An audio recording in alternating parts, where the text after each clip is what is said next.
మేడ్చల్ జిల్లా గాజుల రామారంలో హైడ్రా కూల్చివేతలు తీవ్ర ఉద్రిక్తతకు దారితీశాయి.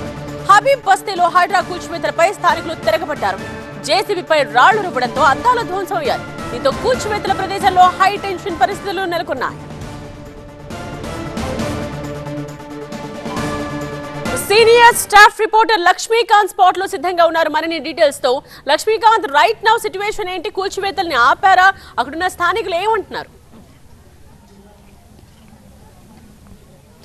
మార్నింగ్ నుంచి కూడా గాజుల రామారంలో హైడ్రా ఆపరేషన్ కొనసాగుతుంది. అక్రమ కట్టడాలు మొత్తం కూడా కూల్చివేయాలంటూ పెద్ద ఎత్తున మొత్తం బుల్డోజర్లు దింపి 5 ప్రాంతాల్లో ఏకకాలంలో మొత్తం కూడా కూల్చివేతలు చేపట్టిన పరిస్థితి. గాలిపోచమ్మ బస్తీతో పాటు సాయిబాబా బస్తీ, అదేవిధంగా బాలయ్య బస్తీ, హమీద్ నగర్లో కూల్చివేతలు చేపట్టారు. పేదల నివాసం ఉన్నటువంటి కాలనీలు మొత్తం కూడా ఇక్కడ కబ్జా చేసి నిర్మాణాలు చేపట్టారని ఒక్కసారిగా కూల్చివేతలు దిగడంతో హబీద్ నగర్ కాలనీ వాసులు ఒక్కసారిగా తిరగబడి జేసీబీ అద్దాలు ధ్వంసం చేసిన పరిస్థితి. దీంతో పెద్ద ఎత్తున ఉద్రిక్త పరిస్థితికి దారితీసింది.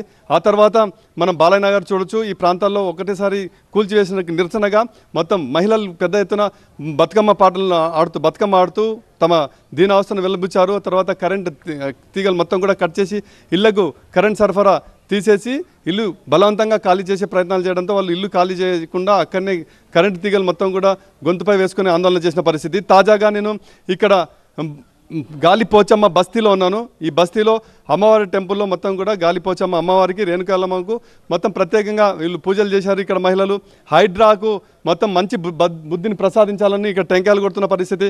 మొత్తం కూడా ఇక్కడ మహిళలు పెద్ద ఎత్తున దాదాపు ఇక్కడ ఈ ప్రాంతాన్ని చేరుకొని ఈరోజు మొత్తం ఎల్లమ్మ తల్లికి టెంకాయలు కొడుతూ వీళ్ళందరూ కూడా ఆందోళన చేస్తున్న పరిస్థితి.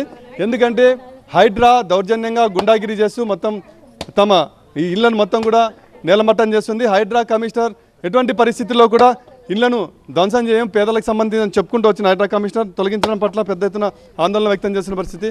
అమ్మ, మీరు టెంకాయలు ఎందుకు కొట్టారు? ఏమని కోరుకుంటున్నారు? తండ్రి, మాకు ఈరోజు గాలిపోచమ్మ గౌడి దగ్గర మేము ఎందుకు కొనుక్కుంటున్నామంటే ఎల్లమ్మ తల్లిని మేము ఏమని వేడుకుంటున్నామంటే హైడ్రా వచ్చింది. హైడ్రా ఎందు గురించి వచ్చిందో అర్థం కాదు. పేద ప్రజలను అందరినీ బయట పడేయడానికి వచ్చిందా, లేకపోతే హైడ్రా సారు ఏమనుకొని వచ్చిండ్రు, ఆయనకు బుద్ధి అనేది మంచిగా ప్రసాదించాలని మేము అనుకుంటున్నాము. ఎందుకు అనుకుంటున్నామంటే జాలి దయ ఉండాలి. రేవంత్ రెడ్డి అని మేము ఏమనుకున్నామంటే గెలిపించిన ప్రజాపాలన అని మేము అనుకుంటే మాకు ఇక్కడ అప్పుడు గతంలో ఎంపీగా ఉన్నప్పుడు కూడా మాకు ఇక్కడికి వచ్చి ఏమని హామీ ఇవ్వడం జరిగిందంటే మేము గరీబులకు నేను అండగా ఉంటానని చెప్పి అడిగింది. అదే ప్రకారంగా ఓట్లేసి గెలిపించుకున్న ప్రజాపాలన వచ్చిందంటే మేము అందరికీ మేలే చేస్తున్నారు కదా అని మేము ఎంతో సంతోషించినాం. ఈరోజు పెద్దలు చేసుకున్న పండగ పెత్తరమాస అని ఎంతో సంతోషంగా వైభవంగా పెద్దలకు సంతోషంగా అన్ని రకాలుగా చేసుకొని పండగ చేసుకున్న సందర్భం ఇక్కడ చెప్పడం పాయింట్ ఏమంటే ఈరోజు అమావాస్య రోజున పెద్దల పండగ చేసుకుంటారు. అయితే ఆ పరిస్థితి కూడా లేకుండా నీడ లేకుండా ఇల్లు మొత్తం కూల్చివేయడంతో ఆ పెద్దల పండగ కూడా రోడ్డు మీదకి వచ్చి ఇక్కడ చేసుకోవాల్సిన పరిస్థితి వస్తుంది. అదేవిధంగా ఇక్కడ అమ్మవారికి టెంకాయలు కొట్టి హైడ్రా గుండాగిరి రౌడీజం చేస్తూ పేదల మీద ఉక్కుపాదం మోపుతున్నటువంటి హైడ్రా కమిషనర్కి మంచి బుద్ధిని ప్రసాదించాలంటూ వీరంతా కూడా అమ్మవారిని వేడుకుంటూ ప్రత్యేకంగా టెంకాయలు కొడుతూ వినూత్న రీతిలో నిరసన తెలుపుతున్నారు. ఇది మొత్తం కూడా ఒక టెన్షన్ వాతావరణం ఒకవైపు జరుగుతుంది, ఇంకోవైపు వినూత్న నిరసనలు జరుగుతున్నాయి, మరోవైపు హైడ్రా కూల్చివేతలు కొనసాగుతున్న పరిస్థితి.